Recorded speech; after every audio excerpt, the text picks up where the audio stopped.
விஜய் அவர்களோட ஜாதகப்படி பாத்தீங்கன்னா அவர் பிறந்தது கடக லக்னம் கடக ராசிங்க.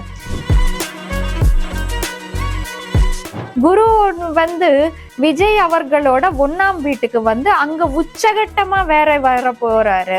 2ல இருக்கிற கேத்து பகவான் வேற என்ன பண்ணுவாருன்னு பாத்தீங்கன்னா, இப்போ அஷ்டமத்துல ராகுங்க விஜய் அவர்களுக்கு. அஷ்டம ராகு என்ன செய்வாருன்னா, ரசிகர்களுக்கு இது ஒரு நல்ல குட் நியூஸ் சொல்லிட்டு சொல்லலாங்க. அவருக்கு என்னன்னா, கலைத்துறை விடமாட்டாரு, சினிமாவை விட்டுட்டு போக மாட்டாரு விஜய்ன்னு சொல்லிட்டு சொல்லலாம். இங்க விஜய் அவர்களுக்கு தன்னோட ராசி மூலமா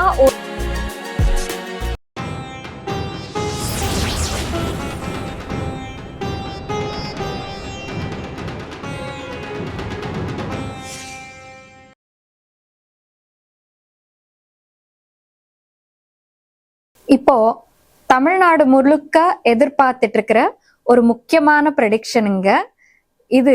வேற யாரோ கிடையாது, திரை உலகத்துல இவ்வளோ நாள் நம்மள எல்லாத்தையும் ரசிகர்களை ரசிக்க வச்சுட்டு என்டர்டெயின் பண்ணிட்டு நம்மளோட மனதுக்குள்ள ஒரு ராஜாவா இருந்த விஜய் அவர்கள் இப்போதான் புதுசா இந்த அரசியலுக்கு வந்திருக்காரு. அவரோட ஜாதகம் எப்படி இருக்குதுன்னு சொல்லிட்டு நம்ம பார்ப்போம்.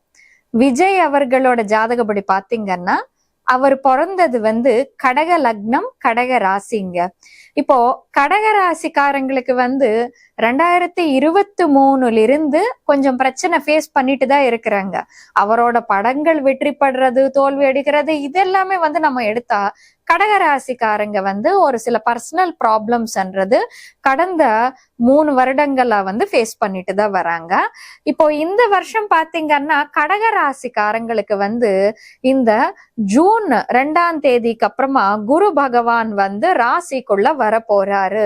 ராசிக்குள்ள வந்த குரு பகவான் என்ன பண்ண போறாருன்னா, நமக்கு கௌரவம், நமக்கு இந்த மதிப்புன்றது ஏத்தி தருவாரு, ரெஸ்பெக்ட் ஏத்தி தருவாரு. எதுக்குன்னா குருவன் சொன்னாலே நமக்கு ரெஸ்பெக்டுக்கு சம்பந்தப்பட்ட பிளானெட்.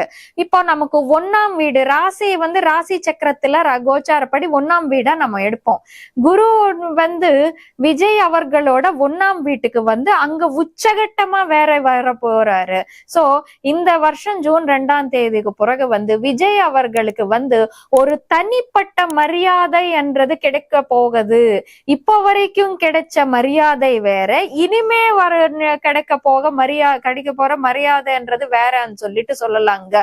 இந்த டைம் பீரியட்ல ஒரு பர்சனுக்கு நிறைய ஒரு பதவி ஏற்றங்கள்ன்றது கூட குரு மூலமா கிடைப்பதுக்கான வாய்ப்புண்டுன்னு சொல்லிட்டு சொல்லலாங்க.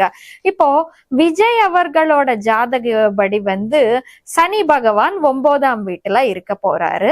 9ஆம் வீட்டுல இருக்கிற சனி பகவான் மூலமா அவரோட அரசியல் வாழ்க்கைக்கு எந்த விதமான ஒரு துணையும் இருக்காது. ஆனா 9ஆம் வீட்டுல இருக்கக்கூடிய சனி பகவான் என்ன செய்வாருன்னா, அந்த வீட்டுக்கான விஷயங்கள்ல இருந்து பிரிச்சு வைப்பாரு. 9ஆம் வீடுன்னு சொன்னாலே பாக்கியத்துக்கு, ராசிக்கு சம்பந்தப்பட்ட வீடு. ராசின்னா லக்கு. இப்போ லக்ன்றது இல்லாம செய்வாரு சனி பகவான் 9ல இருக்கும் போது. ஆனா 9ல சனி எப்படின்னா உழைப்புக்கு ஏத்த மாதிரியான பலன் சொல்லுவாங்க. சோ இங்க ப்ராஃபிட்ஸ் த்ரூ ஹார்ட் ஒர்க்ன்றது 9ஆம் வீட்டு சனி செய்வாரு. நமக்கு லக்கு மூலமா கொண்டு வர்ற விஷயங்கள் இல்லாம உழைப்பு மூலமா வர்ற விஷயம்ன்றது சனி பகவான் செய்வாருன்னு சொல்லாங்க. இப்ப 9ஆம் வீட்டுல பயிற்சி ஆயிட்டு இருக்கிற சனி பகவான் விஜய் அவர்களுக்கு பர்சனல் லைஃப் பொறுத்த வரைக்கும் கொஞ்சம் ஃபாதர் கூட பிரச்சனைகள்ன்றது கொடுக்கறதுக்கான வாய்ப்புண்டு. ஏன்னா 9ஆம் வீடு ஃபாதருக்கு சம்பந்தப்பட்ட வீடு. சோ ஒன்னு கருத்து வேறுபாடுன்றது அப்பா கூட வர்றதுக்கான வாய்ப்புண்டுங்க. அது இல்லைன்னு வைங்க, கொஞ்சம் ஃபாதருக்கு ஹெல்த் இஷ்யூஸ் வர்றது, அந்த ஹெல்த் இஷ்யூஸ் மூலமா இவர் கொஞ்சம் பிரச்சனைன்றது ஃபேஸ் பண்றதுக்கான வாய்ப்புண்டுன்னு சொல்லிட்டு சொல்லலாங்க. ஏற்கனவே நமக்கு ரொம்ப நாளா சில பேர் புரணி பேசிட்டு இருக்காங்க. ஒரு காசிப்ஸ் சுத்திக்கிட்டே இருக்குது. நமக்கு S.A. சந்திரசேகர் அவர்களுக்கு விஜய்க்கு நடுவுல கருத்து வேறுபாடுகள்ன்றது ஏற்பட்டுருச்சுன்னு சொல்லிட்டு. சோ அது எந்த அளவுக்கு உண்மைன்னு நமக்கு தெரியாது. ஆனா இந்த டைம் பீரியட்ல கொஞ்சம் அந்த மாதிரி சூழ்நிலைகள் ஏற்படுறதுக்கான வாய்ப்பு அதிகமா தெரியுதுன்னு சொல்லிட்டு சொல்லலாங்க. இது அவருக்கு கோச்சாரப்படி இந்த குரு மற்றும் சனியோட பலன். இப்போ அவருக்கு ராகு கேது பலன் பத்தி நம்ம பார்ப்போங்க. 2ஆம் வீட்டுல கேத்து பெயர்ச்சி ஆயிட்டு இருக்காரு விஜய் அவர்களுக்கு. அவர் இப்போ 2ஆம் வீடுன்னு பாத்தீங்கன்னா பேச்சுக்கு சம்பந்தப்பட்ட ஹவுஸ், அப்படியே ஃபினான்ஸ்க்கு சம்பந்தப்பட்ட ஹவுஸுங்க. சோ ஃபினான்ஸ் ஹவுஸ்ல நமக்கு கேத்து இருக்கும் போது என்ன பண்ணுவாரு, ஃபினான்சஸை வந்து டிஸ்டர்ப் பண்ணி விடுவாரு. ஃபினான்ஷியல் இன்ஸ்டெபிலிட்டி ஏற்படுறதா தெரியுது. கேத்து 2ல இருந்தா பணம் இருக்காத ஒரு சூழ்நிலை வராது, ஆனா பணத்துக்கு வந்து ஒரு அட்ஜஸ்ட்மெண்ட்டுக்கான ஒரு சூழ்நிலை வரும். அட்ஜஸ்ட்மெண்ட்டுக்கு இன்அட்ஜஸ்ட்மெண்ட்ஸ் இம்பேலன்ஸ்டு சூழ்நிலை வரும்னு சொல்லிட்டு சொல்லலாங்க. ஃபார் சப்போஸ் இப்போ நமக்கு வந்து எலெக்ஷன் நடந்துட்டு இருக்குது, கோடி கணக்குல வந்து காசு செலவழிக்கிற மாதிரி ஒரு சூழ்நிலை வருது. பொதுவாவே யாருமே நெட் கேஷ் வச்சுட்டு சுத்த மாட்டாங்க இல்லையா? சோ இந்த டைம் பீரியட்ல வந்து அவருக்கு பணத்துக்கு கொஞ்சம் இது குறைச்சல்ன்றது வர்றதா தெரியுதுங்க கேத்து மூலமா. இப்போ 2ல இருக்கிற கேத்து பகவான் வந்து வேற என்ன பண்ணுவாருன்னு பாத்தீங்கன்னா ஸ்பீச்சை வந்து கொஞ்சம் ஸ்பீச்சுக்கு சங்கடம் கொடுப்பாரு. முக்கியமா இந்த ஸ்பீச்சுக்கு சங்கடம்னா இந்த அரசியல் பொறுத்த வரைக்கும் எந்த மாதிரி பொருந்தும்னு பாத்தீங்கன்னா, இப்போ பிரச்சாரம் பண்றதுக்காக போவாங்க சில பேரு. பிரச்சாரம் பண்ணும் போது ஒரு வாரம் நம்ம ஒண்ணு நினைச்சு வேற ஒண்ணு பேசுவோம், அது வந்து என்னன்னா மக்களுக்குள்ள வேற விதமா போறது, இல்ல ஒரு வாட்டி பேசின பேச்சுக்கு 2வது வாட்டி பேசின பேச்சுக்கு பொருந்தம் இல்லாம போறது, இந்த மாதிரியான விஷயங்கள்ன்றது விஜய் அவர்களுக்கு வர்றதுக்கான வாய்ப்புண்டு. பேச்சு மூலமா ஒரு சில சங்கடங்கள் வர்றதுக்கான வாய்ப்புண்டு. சோ மிக முக்கியமா வந்து இந்த டைம் பீரியட்ல கொஞ்சம் 2ல கேத்து இருக்கும் போது என்ன பேசினாலும் சரி, அதுவும் வந்து பப்ளிக் லைஃப்ல இருக்கிறவங்க மேடை பேச்சு பேசும்போது வந்து பார்த்து பேசுறது ரொம்ப நல்லதுன்னு சொல்லிட்டு சொல்லலாங்க. அப்படியே இப்போ அஷ்டமத்துல ராகுங்க விஜய் அவர்களுக்கு.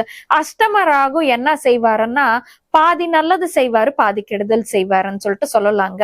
அஷ்டமத்துல ராகு இருக்கும் போது சில பேருக்கு எதிர்பார்க்காத வகையில வாழ்க்கையில மாற்றங்கள்ன்றது இருக்கும். எதிர்பார்க்காத வகையில மாற்றங்கள்னு சொன்னா இப்போ நமக்கு வந்து அவரு விஜய் அவர்கள் வந்து நான் தனியாளாதான் நிக்க போறேன்னு சொல்லிட்டு சொல்றாரு. ஃபார் சப்போஸ் ஒரு எம்எல்ஏவா ஜெயிக்கலாம் அவர் வந்து, இல்ல அவருக்கு வந்து எலெக்ஷன் முன்னாலேயே கூட்டணி வச்சுக்கிட்டா ரொம்ப நல்லதுன்னு சொல்லிட்டு கூட்டணி வச்சுக்கலாம். அவரு கூட்டணி வச்சுக்கிறது மூலமா வந்து ஒரு சென்ட்ரல் மினிஸ்டர் பதவி கூட கிடைச்சிடலாம். இது வந்து இப்படி உறுதியா கிடைக்கும்னு இல்ல, நான் ஒரு உதாரணத்துக்கு தான் சொல்றேன். சோ எதிர்பார்க்காத வகையில வந்து ஒரு சில பெனிஃபிட்ஸ்ன்றது வர்றதுக்கான வாய்ப்புண்டு. அப்படியே அஷ்டமத்துல ராகு இருந்தாலும் சரி, அஷ்டமத்துல சனி இருந்தாலும் சரி, அனாவசியமான பழின்றது விழுறதுக்கான வாய்ப்புண்டு. அந்த விஷயத்துல மட்டும் ஜாகிரதையா இருந்துக்கணும்னு சொல்லிட்டு சொல்லலாங்க. இப்போ இது இவரோட ராசிப்படி ஆன அமைப்பு, ராசிப்படி இருக்கிற பெயர்ச்சி பலன். இப்போ இவருக்கு வந்து ஜாதகப்படி எப்படி இருக்குது சொல்லிட்டு நம்ம பார்ப்போம். ஜாதகப்படி வந்து அவருக்கு என்ன கட்டம் போயிட்டு இருக்குதுன்னா சுக்கிர தசையில குரு புக்திங்க. நம்ம 3 அமைச்சருக்கு 3 தலைவர்களுக்குமே சரி ஏதாவது ஒரு வகையில குரு புக்தி தான் நடந்துட்டு இருக்குது. குரு வந்து மேஜர் ரோல் பிளே பண்ணிட்டு இருக்காருன்னு சொல்லிட்டு சொல்லலாங்க. இப்போ அவருக்கு வந்து பர்சனல் ஜாதகப்படி இப்படி இருக்குதுன்னு பாத்தீங்கன்னா சுக்கிர தசைங்க. சுக்கிர தசையில வந்து ராகு புக்தி நடந்துட்டு இருக்குது. இந்த ராகு புக்தி முடிந்ததும் ஏப்ரல்ல வந்து குரு புக்தி வரப்போகுதுன்னு சொல்லிட்டு சொல்லலாங்க. இப்போ சுக்கிர தசை பொறுத்த வரைக்கும் வந்து அவருக்கு ரொம்ப நல்லது செய்யும் சொல்லிட்டு சொல்லலாங்க. முக்கியமா இந்த ஒரு ரசிகர்களுக்கு மட்டும் இது ஒரு குட் நியூஸ் சொல்லிட்டு சொல்லலாங்க. ஏன்னா சுக்கிரன் வந்து 11ஆம் வீட்டுல ஆட்சி பெற்றிருக்காரு. ஆட்சி பெற்றிருக்கிற சுக்கிரன் வந்து என்ன கொடுப்பாரு அவருக்குன்னா நல்ல கெயின்ஸ்ன்றது கொடுப்பாரு. கலைத்துறைக்கு சம்பந்தமா இருக்கிறவங்க சுக்கிரதசை போயிட்டு இருக்குதுன்னு வச்சுக்கோங்க, அவங்கனால அந்த சுக்கிரதசை முடிகிற வரைக்கும் கலைத்துறைன்றது விட்டு கொடுக்கவே முடியாதுங்க. சோ கலைத்துறைக்கு சம்பந்தமா ஏதாவது ஒரு விஷயத்துல வந்து அவர் வந்து ஈடுபட்டுட்டே இருப்பாரு சொல்லிட்டு சொல்லலாங்க, இன்வால்வ் ஆயிட்டே இருப்பாருன்னு சொல்லிட்டு சொல்லலாங்க. சோ இவர் வந்து திரும்பி நடிக்கிறதுக்கான வாய்ப்புண்டு. இது வந்து ஒரு குட் நியூஸ். அவருக்கு வந்து என்னன்னா கலைத்துறை விடமாட்டாரு, சினிமாயை விட்டுட்டு போக மாட்டாரு விஜய்ன்னு சொல்லிட்டு சொல்லலாம். அப்படியே சினிமாயை விட்டுட்டு போயிருந்தாலுமே சரி, ஏதாவது ஒரு வகையில வந்து அவர் சினிமாக்குள்ள இன்வால்வ் ஆயிட்டே இருப்பாரு. ஏன் அவரே வந்து ஒரு படம் வந்து ப்ரொடியூஸ் பண்ணலாம், ப்ரொடக்ஷன் கம்பெனி ஆரம்பிச்சுட்டு அவரே ஒரு ஸ்டூடியோ ஆரம்பிக்கலாம், இல்ல கெஸ்ட் அப்பீரன்ஸ் ரோல் பண்ணலாம். கலைத்துறையை மட்டும் விடமாட்டாரு, ரசிகர்களை மட்டும் விடமாட்டாருன்னு சொல்லிட்டு சொல்லலாங்க. 2036 வரைக்கும் வந்து அவருக்கு கலைத்துறையில வந்து ரொம்ப நல்ல கெரியர் இருக்குது. அப்படியே ரொம்ப நல்ல கெயின்ஸ் ப்ராஃபிட்ஸ்ன்றது இருக்குதுன்னு சொல்லிட்டு சொல்லலாங்க விஜய் அவர்களோட ஜாதகப்படி. இப்போ விஜய் அவர்களோட ஜாதகப்படி அவருக்கு இந்த கட்டம் எப்படி இருக்குதுன்னு சொல்லிட்டு நம்ம பார்ப்போம். சுக்கிர திசையில ராகு புக்திங்க. ராகு புக்தி எப்ப வரைக்கும் இருக்குது? ஏப்ரல் வரைக்கும் இருக்குது. ராகு வந்து அவருக்கு பஞ்சமத்தில் இருக்காரு. பஞ்சமத்துல வந்து நீச்சகட்டமா இருக்காரு.